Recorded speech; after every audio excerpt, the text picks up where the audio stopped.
Bismillahirrahmanirrahim. Alhamdulillahirabbil alamin wassalatu wassalamu ala sayyidina Muhammad wa ala alihi wa sahbihi ajmain. Amma ba'd. Qala Imamul Haramain qala Imam Jalaluddin Al-Mahalli fi syarhihi Al-Waraqat lil Imamul Haramain radhiyallahu ta'ala anhum. Wal muqayyad bis sifah yuhmal alaihi al-mutlaq karraqaba quyyidat bil iman fi ba'dil mawadi'. Kama fi kafaratil qatl wa utliqat fi ba'dil mawadi' kama fi kafaratil dhihar. Fayuhmalul mutlaq 'alal muqayyad ihtiyatan. Ini pembahasan tentang mutlak dan muqayyad. Mutlak dan muqayyad itu beda dengan am dan khos. Alhamdulillah. Jadi mutlak dan muqayyad beda dengan am dan khos. Babnya sendiri, pembahasannya sendiri. Nah, cuman di Waraqat ini oleh Imam Al-Haramain disisipkan. Jadi bahas am, khos belum selesai. Kemarin kita sudah bahas tarifnya am, tarifnya khos, contoh-contohnya am. Kemudian mukhassis ada muttasil, ada munfasil. Mukhassis muttasil sudah kita bahas. Mukhassis munfasil belum dibahas, nanti akan dibahas. Sekarang disisipi oleh musannif Imam Haramain dan diikuti oleh syarhnya tentunya. Dengan pembahasan mutlak muqayyad. Mutlak muqayyad bukan am dan khos. Jadi bab sendiri. Cuman di Waraqat disisipkan di sela-sela pembahasan am dan dengan pembahasan singkat yang barusan kita baca udah selesai. Itu pembahasan mutlak muqayyad. Pembahasannya sebenarnya lebih panjang dari ini. Tapi enggak terlalu panjang-panjang banget. Walaupun di Mutawalat juga enggak sepanjang pembahasan am. Cuman intinya beda antara am khos dengan mutlak muqayyad. Di sini dikatakan langsung dibahas hukumnya, tidak dibahas tarifnya oleh Imam Haramain. Pertama, tarifnya mutlak itu apa? Khilaf para ulama, tak sebutkan tarif yang muktamad saja menurut jumhurul usuliyin. Jadi al-mutlak itu adalah madallah alal mahiyah. Madallah alal mahiyah bila qaidin. Nah, ini namanya mutlak. Madalla alal mahiyah, al mahiyah al haqiqah bila qaidin. Lafaz mutlak itu adalah lafaz yang menunjukkan hakikat sesuatu tanpa diembeli apapun. Jadi hakikat sesuatu yang tergambar di dalam pikiran. Kayak raqabah. Wa may yaqtul minkum mu'minan muta'ammidan fajaza'uhu bukan yang itu. Fa'idku raqabatin mu'minah. Nah, ini bukan contohnya mutlak. Contohnya mutlak ya fa'idku raqabah. Nah, seperti itu. Ini namanya mutlak. Mutlak itu apa? Sesuatu yang menunjukkan menunjukkan hakikat tanpa embel-embel. Tanpa embel-embel afrod, tanpa embel-embel tertentu, enggak. Pokoknya menunjukkan hakikat. Misalnya ada perintah. Allah atau Rasulullah SAW memerintahkan kita memerdekakan budak karena melakukan pelanggaran tertentu misalnya. Terus diperintahkan atik raqabatan. Merdekakanlah budak. Nah, merdekakanlah budak lah. Kalimat raqabah ini yang mutlak. Bukan am. Mutlak sama am beda. Am kemarin apa? Apa tarifnya am? Lafdun yastaghriqus salihalahu bila hasrin. Atau tarifnya Imam Haramain ma'amma syai'aini fasaidan min ghairi hasrin atau bila hasrin. Jadi kalau am itu mencakup seluruh afrod. Jadi sebuah lafaz yang mencakup seluruh afrodnya tanpa ada yang menunjukkan keterbatasan dari lafaz itu. Tapi kalau mutlak bukan menunjukkan seluruh afrod, tidak. Tapi menunjukkan hakikat. Atik raqabatan. Yang dikatakan raqabatan itu apa? Ya pokok kebalikannya hur. Orang yang punya sifat budak. Orang yang punya sifat budak. Jadi budak itu, merdekakan budak. Nah, ini namanya mutlak.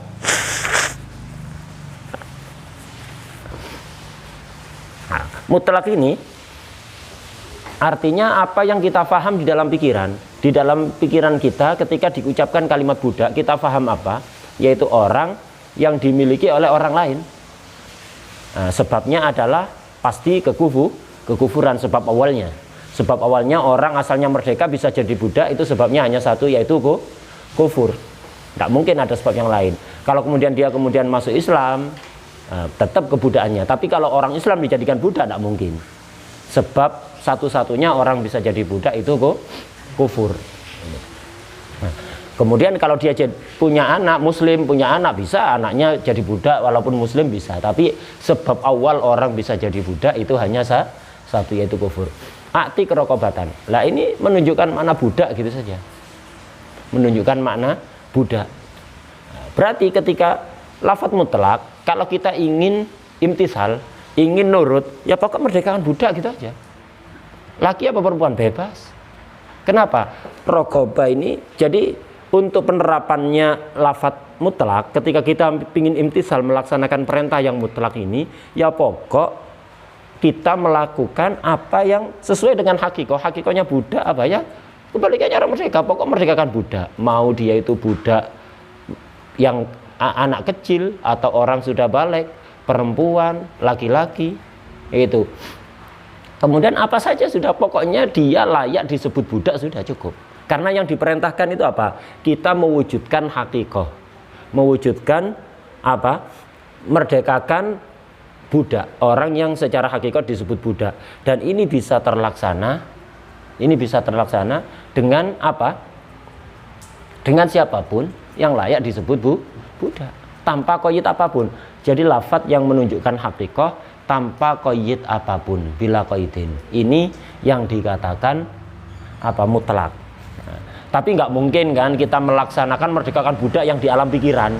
Bisa. Kita ketika mendengar lafaz budak tergambar kan maknanya di alam pikiran. Bisa kita merdekakan budak yang di alam pikiran. Ini kan budak di dunia maya ini kan ya, di alam pikiran. Tidak mungkin. Bisa kita laksanakan dengan memerdekakan salah satu afrod. Apa harus semua budak dimerdekakan? Tidak, mutlak kok. Beda kalau am. Kalau am itu semua menunjukkan makna semua. Kalau mutlak enggak. Misalnya budaknya ada 5, ada Bakar, ada Zaid, ada Hindun, misalnya ada Zainab. Itu ada misalnya siapa, Umar misalnya. Nah, 5 ini kalimat rokobah bisa diterapkan pada semuanya apa enggak? Bisa, yang mana saja. Tapi apa harus semuanya secara bersama? Enggak. Beda kalau am ini mencakup 5, kelima-limanya secara bersamaan. Qatilil musyrikin misalnya, perangilah orang-orang musyrik. Yang musyrik ada 5 ini, terkena semuanya apa enggak ini? Kena semuanya. Ini kalau qatilul musyrikin. Tapi kalau apa? Kalau mutlak enggak. Misalnya atik rokobatan. Kebetulan budak yang wujud di dunia hanya ada 5 tadi itu. Zaid, Bakar, Umar, Hindun, Zainab. 5 ini. Nah, masing-masing 5 ini bisa kita lakukan. Milih yang mana saja dari 5 ini bisa. Tapi apa harus semua? Apa harus semua? Enggak. Karena bukan am. Kalau am harus semua. Kalau mutlak enggak, yang mana saja terserah. Kenapa? Yang penting ada hakikatnya budak. Masing-masing 5 ini ada hakikatnya budak. Enggak harus yang ini, yang Zaid, enggak. Itu nanti masuknya ma'rifat. Kalau ma'rifat itu menunjukkan sesuatu yang muayyan. Jadi untuk bisa memperjelas apa maksudnya mutlak, itu kita perlu paham. Ada ma'rifat. Ma'rifat ini adalah ala fardin muayyanin. Dalla ala fardin muayyan. Ini kalau ma'rifah. Ada nakirah. Dalla ala fardin syai' ghairu muayyan. Syai' artinya ghairu muayyan. Ada mutlak. Dalla ala al-mahiyah. Dalla alal mahiyah. Nah, ini bedanya. Jadi kalau ma'rifat, idrib Zaidan, pukullah Zaid. Apa bisa kita dianggap nurut dengan memukul Bakar? Enggak. Kenapa? Zaidan ini sudah menunjukkan afrod yang muayyan. Atau misalnya dengan pakai al, idribir rojul, tapi sudah ma'ruf, ma'hud, yang dimaksud ar-rojul di sini adalah Zaid. Idribir rojul, maksud ar-rojulnya misalnya al-ahdi dzikri atau al-ahdi dzini bainal mutakallim wasami. Maksudnya ar-rojul ini Zaid. Apakah bisa dianggap nurut ketika memukul Bakar? Enggak dianggap nurut. Nah, kenapa? Ma'rifat. Ma'rifat itu adalah ala fardin muayyan, tidak yang lain. Zaid ya Zaid, bukan yang lain sudah. Nah, ada nakirah. dalla ala fardin sya'i', menunjukkan kepada afrod yang tidak ditentukan. Tidak ditentukan. Itu nakiro. Agak mirip sama mutlak, bedanya cuma dalam sudut pandangnya saja.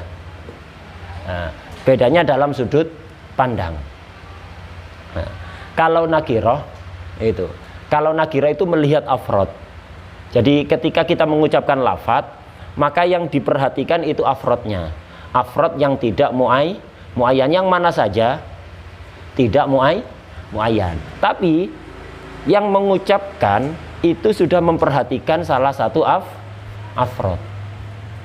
Memperhatikan salah satu afrod. Berarti kalau nakiro mufrad ya hanya satu. Kalau nakiro tasniyah hanya dua. Nakiro jamak minimal 3 dan lebih. Itu nakiro. Kenapa? Yang dipandang afrodnya. Beda kalau mutlak. Beda kalau mutlak. Mutlak itu yang dipandang bukan afrodnya, tapi mahiyah, hakikoh yang tergambar di dalam pikiran. Jadi walaupun lafadznya mufrad, itu bisa mencakup lebih dari satu. Aktik rokobatan. Seandainya dia merdekakan dua, tidak apa-apa. Karena hakikoh. Dua dikatakan rokobah apa bukan? Satu dikatakan rokobah apa bukan? Ini kalau mutlak. Tapi kalau nakiro, kalau mufrad ya satu, bukan dua. Wadah ya. Nah, itu. Jadi kalau nakiro memandang langsung pada afrodnya, berarti kalau mufrad ya satu. Kalau tasniyah dua, kalau jamak 3 atau lebih. Tapi kalau mutlak enggak. Kalau mutlak tidak. Nah, ini bedanya. Ma'rifat jelas, bedanya dengan ma'rifat jauh. Yang mirip ini mutlak dengan nakiro. Sama-sama nggak tertentu. Nakiro nggak tertentu pada satu, mutlak juga nggak tertentu pada satu. Cuma kalau nakiro memperhatikan afrod, kalau mutlak tidak memperhatikan afrod. Walaupun ujung-ujungnya ketika kita mau imtisal, nuruti perintah yang mutlak, tetap harus mewujudkan di dalam salah satu afrod. Tapi yang mengatakan itu tidak memperhatikan afrod itu. Wadah ya. Nah itu. Jadi begini. Nah, jadi ini tarifnya mutlak. Ma dalla 'alal mahiyah bila qaidin.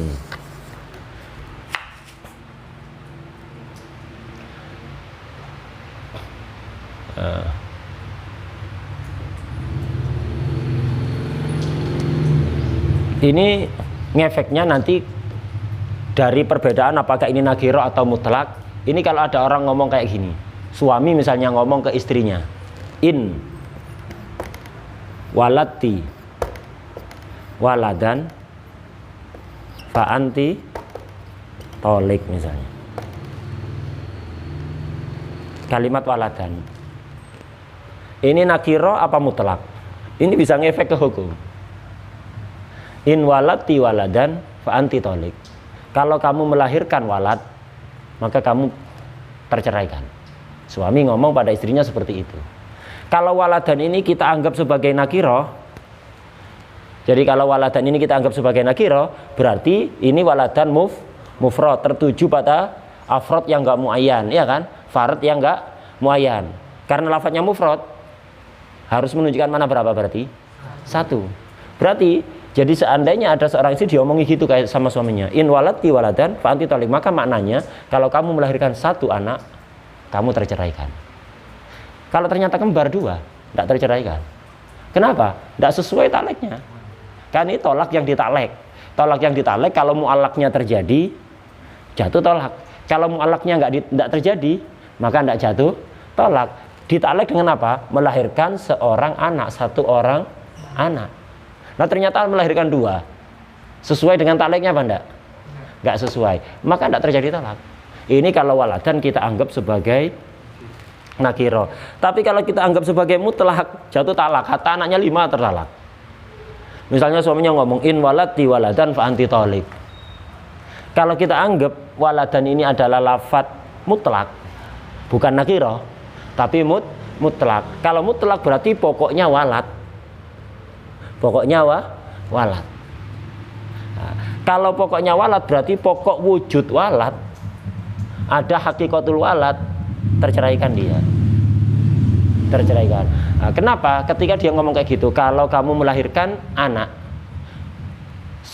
melahirkan satu orang, disebut anak apa enggak? Wujud anak apa enggak? Wujud. Melahirkan 5, wujud anak. Melahirkan 10, wujud anak. Melahirkan 2, wujud anak. Melahirkan berapapun jatuh talak. Kalau kita anggap waladan ini sebagai mutlak. Nah, jadi niatnya suami kalau niatnya ini nakirah, ya itu tadi, berarti tertuju pada satu anak. Kalau niatnya mutlak, maka berapapun anak tolak. Kostu berarti yang dipertimbangkan. Kostu. Iya. Nah, sekarang jelas kan perbedaan antara nakirah dan mutlak. Mutlak itu pokok wujud hakikoh, entah berapa saja. Karena mutlak bisa walaupun lafadznya mufrad bisa mencakup 1, 2, 3, kelima ini bisa mencakup yang mana saja ya kan. Nah, yang wujud 1 hakikoh sudah wujud, yang wujud 5 hakikoh juga wujud. Hakikoh sudah wujud lah, seperti ini. Ini bedanya. Kalau bedanya dengan ma'rifat jelas, bedanya antara nakirah dan mutlak yaitu tadi. Lafadz mutlak sudah, paham tarifnya mutlak kan ya? Nah, ini tarifnya mutlak. Lafadz mutlak hukumnya itu, hukumnya lafadz mutlak itu harus tetap dimutlakkan, tidak boleh dikoyiti kecuali dengan dalil. Sama seperti am kemarin, lafadz am harus tetap dimaknai umum, berarti mencakup semuanya, tidak boleh ditaksis kecuali dengan dalil. Taksis imam muttasil kemarin sudah kita bahas, imamun fasil yang nanti insya Allah akan kita bahas setelah membahas mutlak ini. Taksis munfasil. Mutlak juga begitu, kalau ada perintah mutlak jangan dikoyiti, jangan ngarang-ngarang koyit, kayak nambahi Quran, kayak nambahi hadis. Kalau ada larangan mutlak ya sudah berlakukan mutlak, jangan dikoyit-koyiti. Jangan dikoyit-koyiti, nambahi koyit ngarang sendiri nanti. Ngarang hukum sendiri jadinya. Itu. Udah kalau diperintahkan perintah yang mutlak lakukan sudah. Tanpa terikat oleh zaman, tanpa terikat oleh tempat. Jadi perintah mutlak lakukan mutlak. Itu. Enggak usah memaksa-maksakan diri nambahi qayyid. Larangan mutlak ya berlakukan mutlak. Jangan nambah-nambahi qayyid. Itu. Sudah. Nah, ini.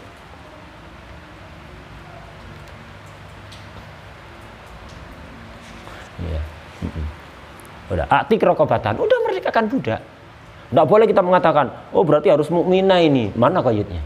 Ada dalil enggak mensyaratkan mukmin? Oh harus laki-laki, mana? Nggak ada qayyid kok. Nggak ada qayyid yang mengharuskan laki-laki, nggak ada qayyid yang mengharuskan mukminah. Itu. Nggak boleh nambah-nambahi berarti ngarang hukum sendiri. Padahal yang bisa menetapkan hukum hanya Allah. Nah, ini maksudnya. Itu. Jadi selama tidak ada qayyid dari syarek, tidak boleh mengqayyiti lafadz mutlak. Tapi kalau ada qayyid dari syarek, wajib kita pakai qayyid itu. Walaupun qayyidnya disebutkan di tempat lain. Nah, ini loh kehati-hatian ulama. Jadi mutlak berlakukan mutlak.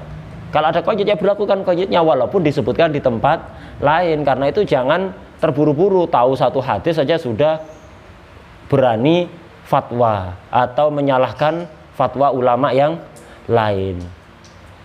Ulama mujtahid menetapkan hukum-hukum yang ada itu setelah mengkaji semua dalil yang berhubungan dengan masalah itu. Ada 10 hadis dikumpulkan, difahami satu persatu. Bukan tahu satu hadis langsung nyalah-nyalakan yang lain.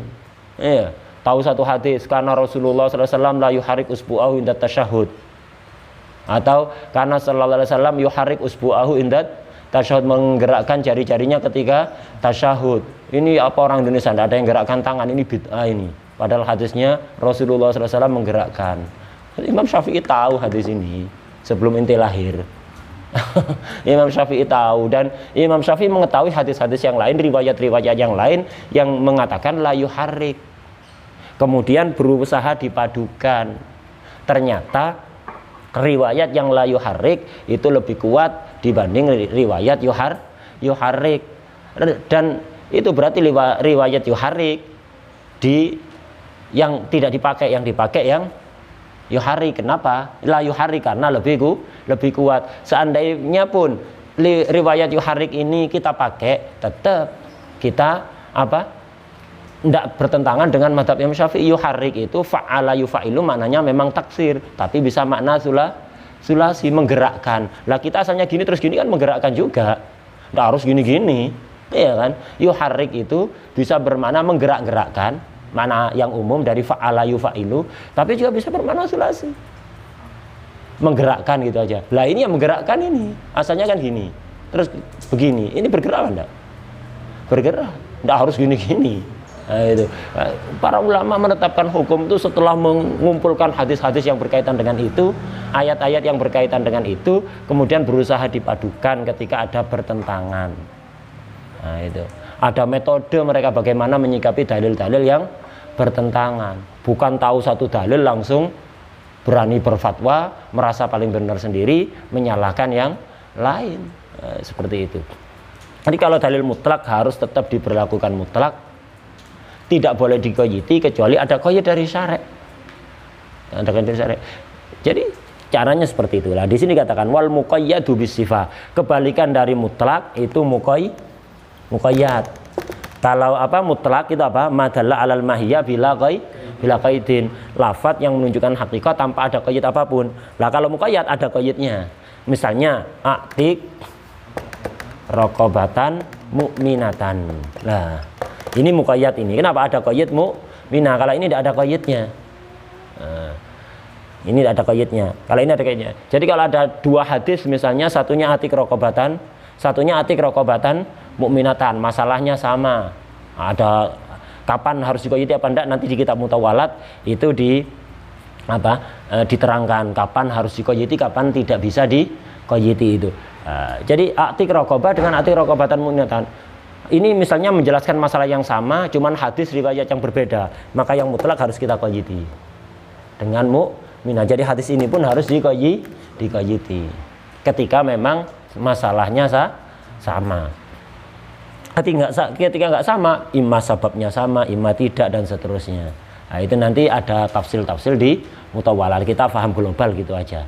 Kita paham global bahwa dalil mutlak harus tetap diberlakukan mutlak, tidak boleh diqayyidi kecuali ada dalil yang menunjukkan qayyid itu. Wal muqayyadu bisifah. Kalau ada dalil diqayyidi dengan sifah, raqabah diqayyidi dengan sifah mukminah, maka yuhmalu alaihi alal muqayyad al mutlaqu.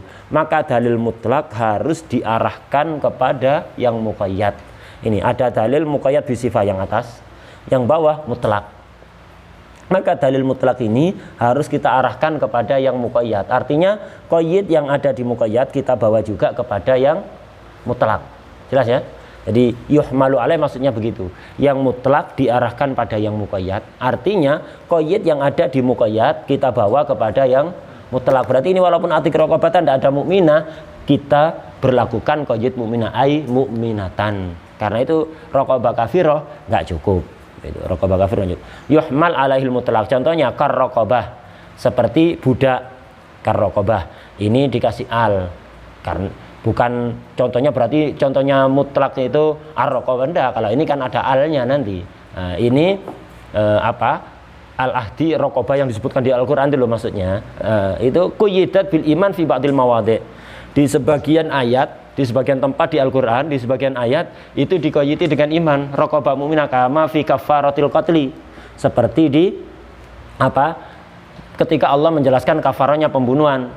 Wa man qatala wa may yaqtul mu'minan khata'an fatahriru raqabatin mu'minah. Siapa yang membunuh orang mukmin tanpa sengaja, maka dia harus membayar kafarah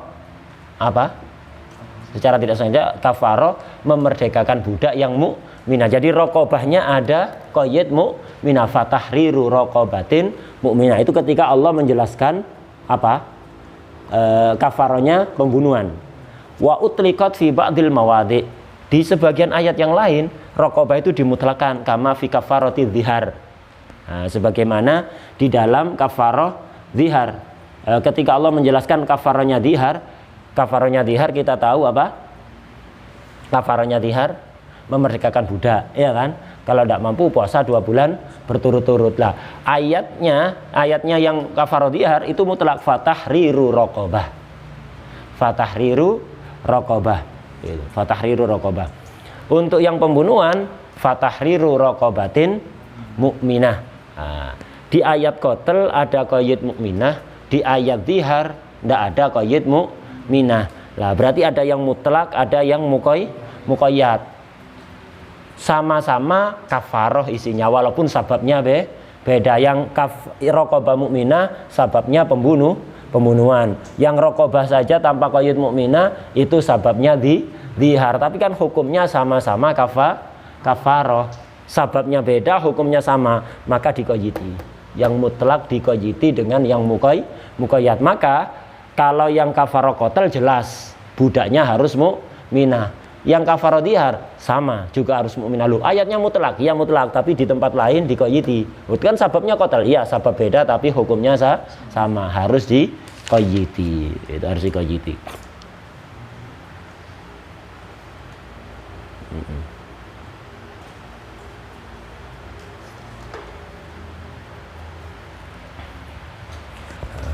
Jadi intinya tak terangkan global aja biar antum paham. Kapan mutlak itu diqayyidi dengan yang muqayyad? Pertama, idza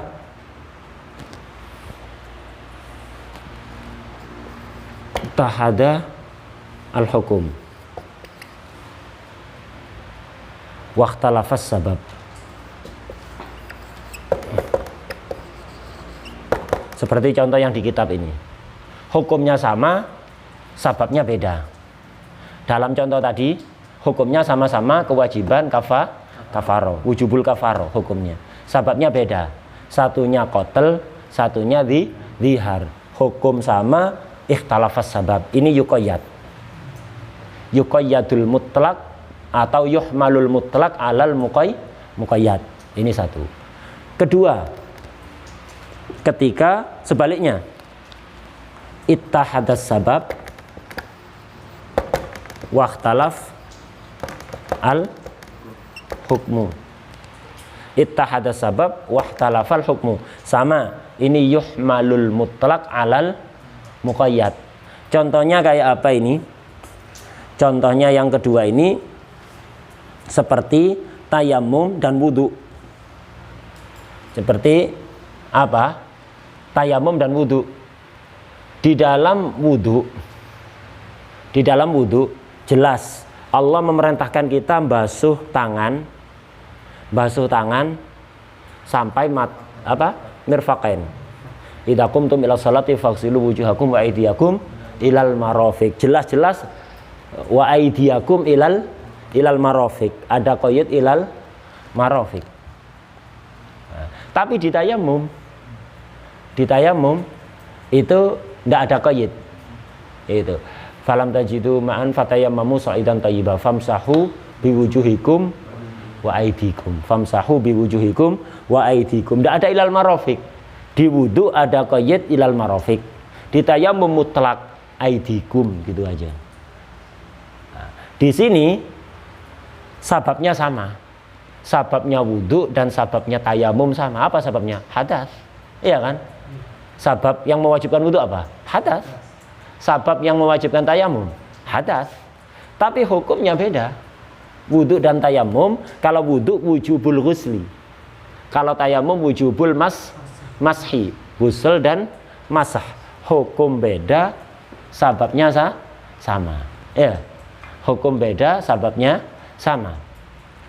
Sababnya sama-sama hadas. Yang mewajibkan sabab yang mewajibkan wudu hadas, sabab yang mewajibkan tayamum hadas. Hukumnya beda, satunya ghusl, satunya masah. Nah, ketika seperti ini, yang satu mutlak, yang satu muqayyad. Apa yang mutlak harus ikut yang muqayyad? Iya. Yuhmalul mutlak alal muqayyad. Maka dalam tayamum ngusap tangannya sampai mirfaq, bukan hanya sampai pergelangan tangan saja, kafen saja, bukan. Tayamum itu sampai siku, sampai mirfaqain. Nah ini. Jadi yang yuhmalul mutlaq alal muqayyad itu idza tahadal hukmu wa ikhtalafas sabab atau ittahadas sabab wa ikhtalafal hukmu, atau dua-duanya sama. Nah, yang ketiga ittahadal hukmu was sabab. Ini jelas ini yuhmalul mutlaq alal muqayyad. Ketika ittahadal hukmu was sabab. Gitu. Contohnya bisa antum ngarang. Contoh yang penting antum paham kaidahnya ya. Contohnya misalnya ada dua ayat kital, ayat kafarohnya kotal misalnya. Yang satu atik rokobah, yang satu atik rokobatan mukminah. Di ayat misalnya ada qayyid mukminah, fa tahriru rokobatin mukminah kafaroh kotal. Di hadis misalnya ada penjelasan bahwa kafarohnya kotal itu fa tahriru rokobah gitu aja. Tidak ada qayyid mukminah. Satunya ayat, satunya hadis. Hukumnya sama-sama wujubul kafaroh, sababnya sama-sama kotal. Jelas ini yuhmalul mutlaq alal muqayyad. Yang nomor 3 ini jelas ittahadal hukum wa sabab, maka harus yuhmalul mutlaq alal muqayyad. Ketika beda salah satunya itu harus yuhmal. Yang enggak yuhmal itu ketika beda dua-duanya ya. Nah, ini yuhmal semua. Yang keempat ini la yuhmal. Apa? Ikhtalafa al hukmu was sabab. Itu.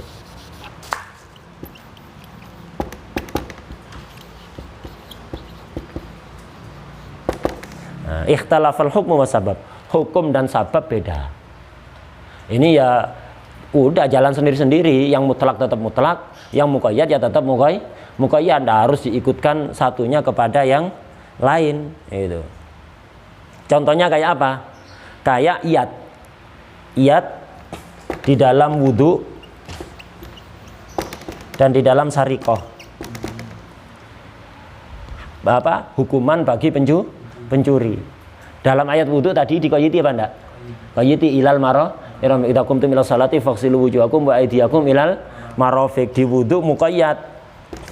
Di sarikoh mutlak. Wasariqu wasariqatu faqta'u aydiyahuma. Enggak ada koyit ilal marafiq.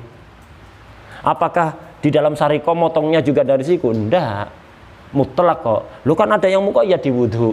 Coba perhatikan. Hukumnya beda apa sama? Beda. Yang satu wujubul haddi, yang satu wujubul ghusli.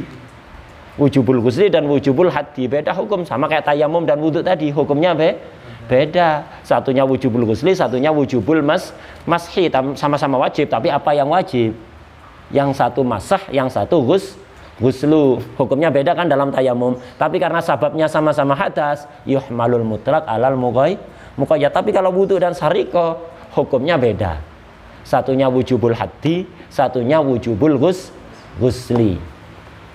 Ini hukumnya. Sababnya beda. Sabab wujubul ghusli apa dalam wudhu? Hadas. Sababnya wujubul haddi dalam pencurian apa? Sariko nyolong.